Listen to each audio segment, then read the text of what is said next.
I'm going on a business trip, she said, dragging her overpriced suitcase across the hardwood. Alone. I want to be alone. Alone. Right. Even as she said it, I saw the way she clutched her phone like it was a lifeline, the way her thumb grazed the side, likely checking for a message from him. Probably something like, "Can't wait to feel your skin tonight." She didn't kiss me goodbye. Didn't even look back. Just turned the knob, clicked out the door, and left me standing there like an idiot. Like a dog waiting for a command that would never come. But here's the thing. I knew. I knew about him. The business associate with the square jaw and 2 white teeth. The one with his hand on her lower back just a second too long at that fundraising gala. The one who called her Cass, like they were childhood friends when I knew damn well no one ever called her that but me. She thought I was blind. She thought I'd sit there, waiting like a loyal fool, while she played out her little fantasy of hotel sheets and whispered secrets behind locked doors. But I wasn't waiting. I was already packing. I followed her. Not like a child begging for attention. Not like a man trying to win back something already spoiled. No. I followed like a surgeon hunting the tumor that had poisoned his body. Cold. Clean. Precise. I booked the flight under a different name. Used points. Brought only what I needed. Burner phone, camera, a copy of the message I'd intercepted from her phone by cloning her SIM card 2 nights before. Room 819. Same hotel. Can't wait to taste you again. That was from him. She replied with a peach emoji and a fire. Classy. When I landed, I didn't rush. Didn't panic. I walked through the airport like I belonged there. Because I did. I belonged anywhere she thought I didn't. She checked in at 3:14 p.m.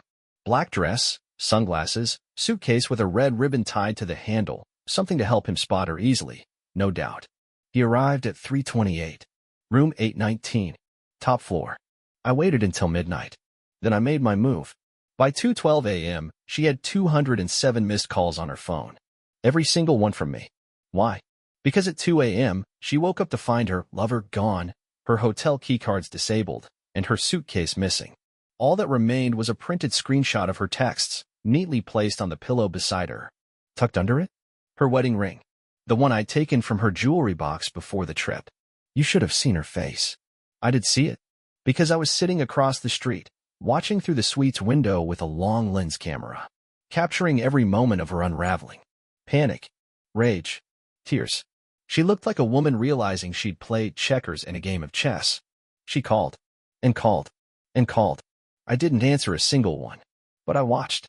Because that night, that exact moment, that was the beginning of my freedom. The start of the story she thought she was writing, only to find out I'd already pinned the final chapter. By morning, her calls had slowed to a drip, 30 more overnight, each one a variation of the same pathetic message. Please, I need to talk to you. Where are you? This isn't funny anymore. And then the one that actually made me laugh, the audacity of it. I don't know what you think you saw, but this isn't what it looks like. Classic.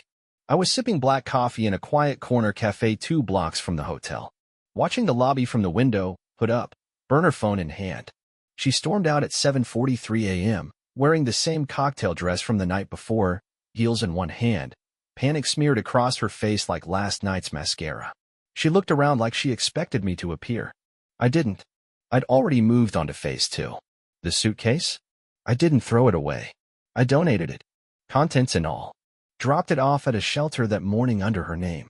Her credit cards, her lingerie, even her gifted perfume from her precious lover, all gone. She'd have to explain that to him. Assuming he even stuck around. See, he wasn't really the clingy type. How do I know? Because I'd sent him a message. From her number. I think we moved too fast. I need time. Don't contact me. He replied with one word. Seriously? I followed up with, this was a mistake.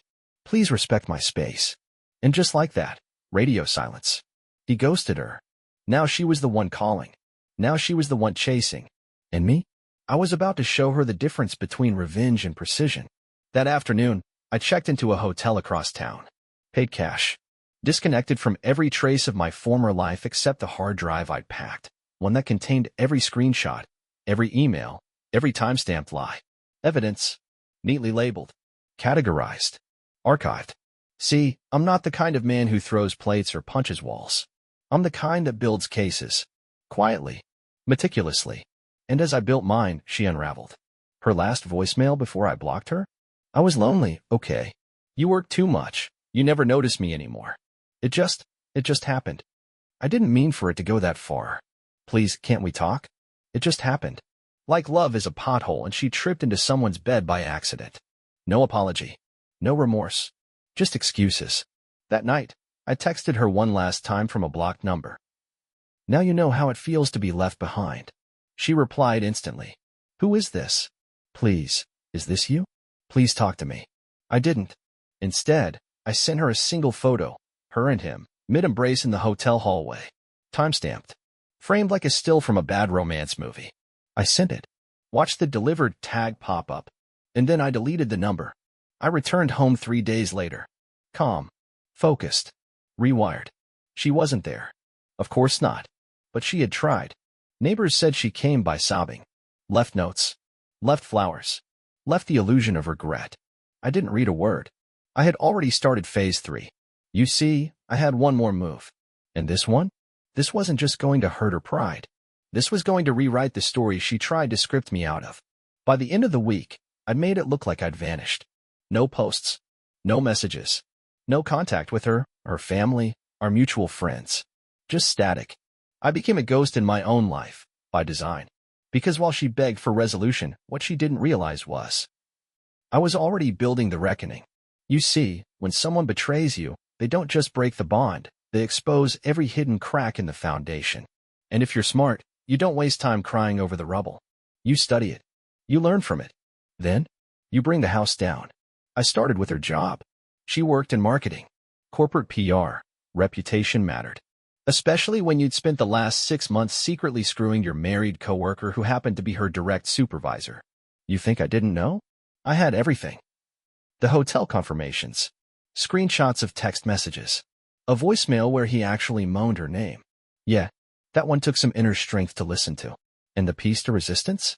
A picture I snapped of him adjusting his belt walking out of her hotel room at 7:15 a.m., right before the company's regional conference kicked off downstairs. The board of directors didn't take it well when they got an anonymous packet in the mail. Neither did his wife. Within 48 hours, her lover had been suspended pending investigation. And her? Well, she was encouraged to take some personal leave. Corporate speak 4. You're radioactive now. Next, I hit the social circle. Now, I'm not the type to air dirty laundry on social media. No big dramatic post. No Facebook manifesto. But I didn't need to shout when a whisper would do. All I did was change my profile picture. Just one image. Her hotel room. Room 819. Door cracked open. A man's blazer, not mine, hanging on the chair. No caption. No name. Just enough. Her best friend messaged me in 20 minutes flat. Please tell me this isn't what I think it is. I didn't reply. She reached out to her next. You told me you were working late. Jesus, Cass. By morning, the group chat she used to dominate, brunches, wedding planning, girls' nights, had gone quiet. By evening, they'd locked her out. The next call she made came from a blocked number. I knew it was her. I didn't answer. I just let the voicemail roll in. You're trying to ruin my life. Why are you doing this? What happened to the man I married? You used to love me. Funny thing about love. You can only twist it so many times before it snaps. That night, I sat on the porch of my buddy Sam's cabin. Miles from the city. Stars overhead, fire crackling beside me. I cracked a beer, leaned back in the old wooden chair, and just breathed. For the first time in months, maybe years, I didn't feel like I was sinking. The woman I gave my heart to, she used that trust like a stepping stone. Tried to climb higher, like I wasn't enough. Like I'd just sit back and stay small while she lived her fantasy. But what she forgot is, I taught her how to climb. I built the steps. And now I was tearing them down one by one. When people say starting over, they usually mean moving into a new apartment and downloading some dating app they'll delete in 2 weeks. Not me. I didn't want to start over. I wanted to start better. You see, rock bottom has one thing going for it. It gives you something solid to push off from. And I was already pushing hard. I cut ties with the city.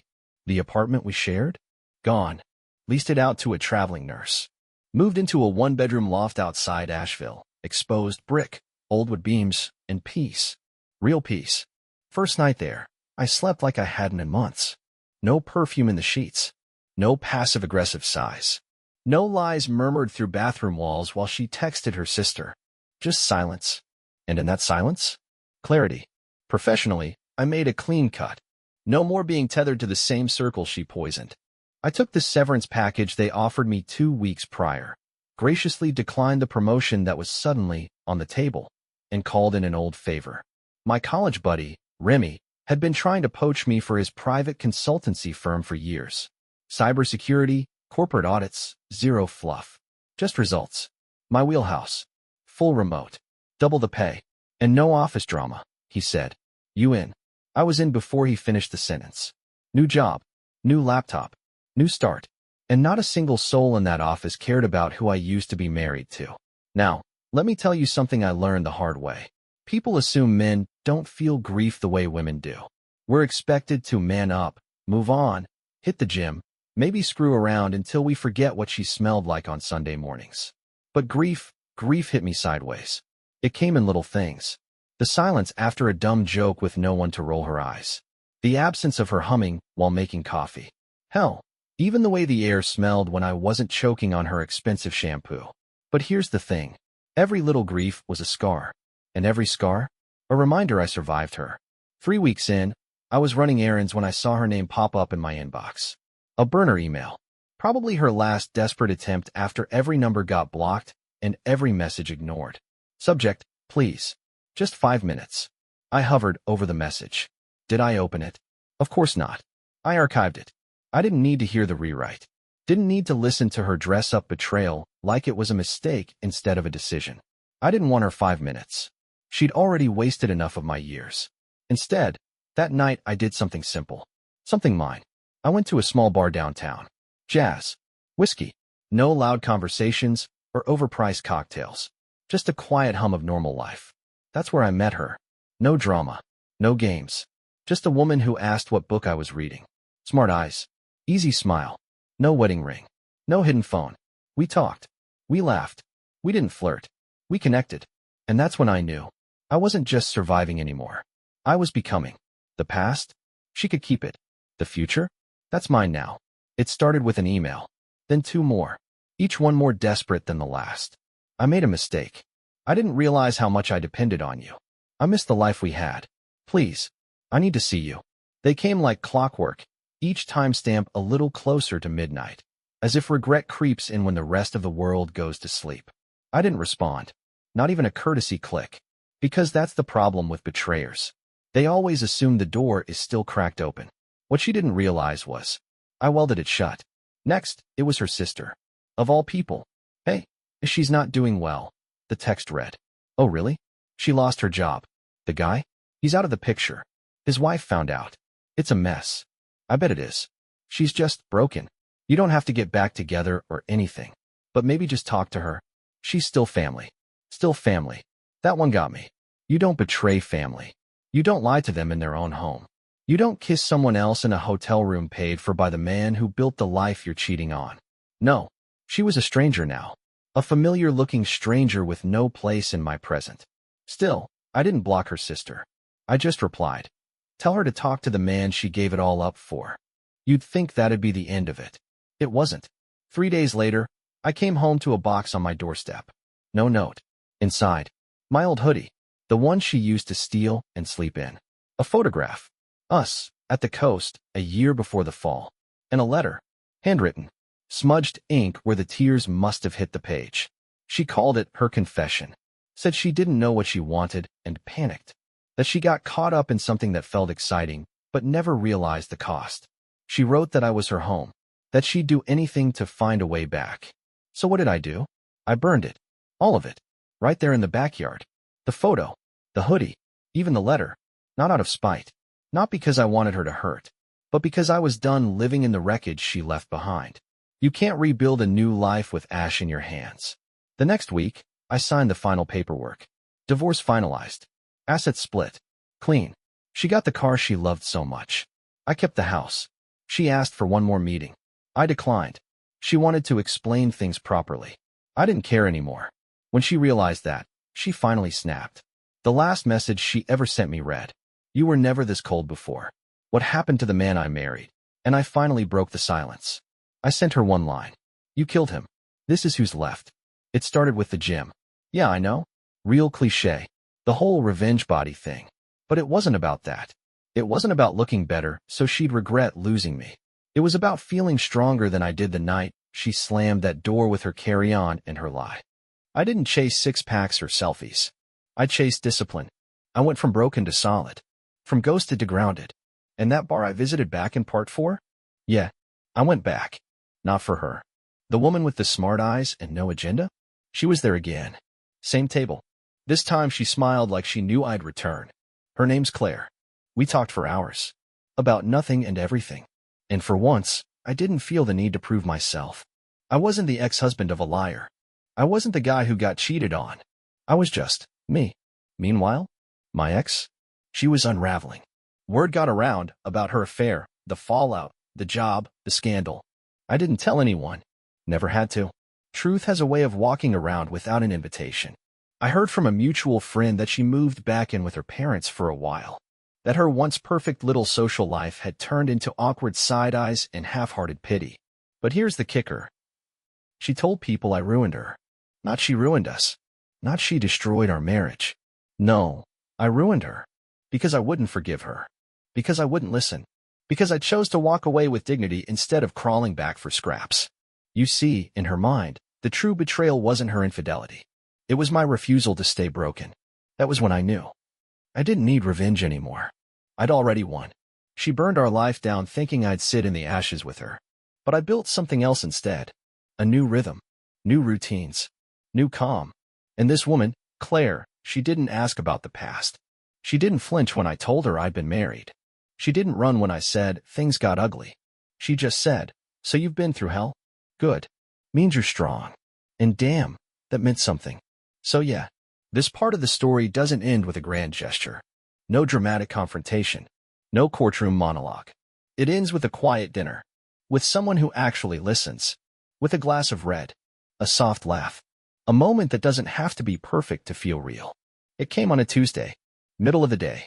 Bright sun. Birds chirping, one of those crisp, clean afternoons where everything feels exactly right. And then, a knock. Not a delivery. Not the neighbor. Her. Standing there on my front step like a memory I didn't ask for. Hair curled, makeup soft, wearing that look, half remorse, half performance. For a second, I just stared. Not because I missed her, but because I almost didn't recognize her. That's the thing about time and truth, they wear people down. And she looked worn. "I just want to talk," she said. Her voice? Hollow. Like even she didn't believe she deserved it. I didn't say a word. Just opened the screen door and stepped outside. Didn't invite her in. I didn't need her in my space again. "I've been thinking about us," she started, like this was some movie where we were gonna make amends on a front porch while the credits rolled. She talked about our old routines. Our little jokes. How she missed the way I made her feel safe. Safe. What she meant was predictable. Forgiving. Easy. The kind of man she could cheat on and still expect to find waiting when it all went sideways. She tried to cry. I watched her force it. Watched her lower her voice like we were sharing something sacred. "I'm not asking for everything back," she said. I need to know if there's still something here." There was. Once. But that version of me? He died the night she lied to my face and called it love. I looked her straight in the eyes and said, "There's nothing here for you anymore."